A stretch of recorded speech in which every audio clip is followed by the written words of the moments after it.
తలుచుకున్నానో లేదో అలా ఫోన్ వచ్చింది. ఎవరన్నా? నా దిల్కి దడ్కన్ రా. సరే ఆడింది చాలు, బయలుదేరు. అలాగే.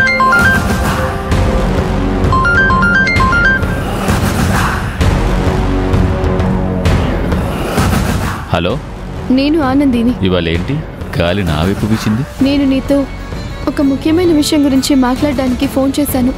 మనకి బాగా కావాల్సిన వాళ్ళు ఫోన్ చేశారంటే అది ముఖ్యమైన విషయమనే అర్థం. చెప్పు. మా అక్క పెళ్లికి మేము మాట్లాడుతున్న కళ్యాణ మండపం విషయంలో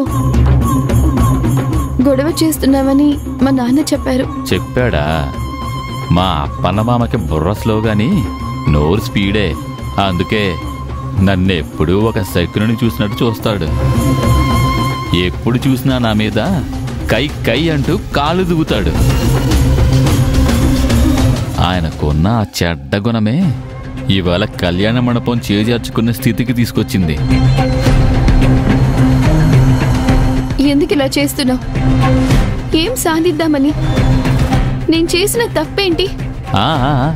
నువ్వు కాదు బంగారం, మీ నాన్న అప్పన్న అనే ఆనిముత్యం. నన్ను దాటి అడ్డదారులు వెళ్తుంటే రహదారిలో వచ్చి నేను అడ్డుపడాల్సి వచ్చింది. ఈ ఊరి పెద్దని, సర్పంచ్ని నేనుండగా నాతో ఓ మాట కూడా చెప్పకుండా అలా ఎలా కళ్యాణ మండపం బుక్ చేసుకుంటారు? అది పక్కన పెడదాం, పోన్లే అనుకున్నా.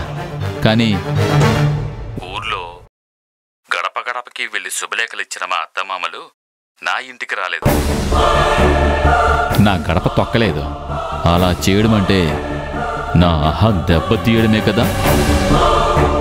ఇదేంటి మామ అని అడిగితే నీలాంటి వాడిని పెళ్లికి పిలవడమే మహాపాపం రా అని అన్నాడు. అన్నం తినే ఎవడికైనా నవరంధ్రాల్లో కాలుతుందా లేదా? అందుకే అదే రోజు అదే టైంకి అదే కళ్యాణ మండపాన్ని నాకు బాగా కావలసిన వాళ్ళకి ఇచ్చేశా.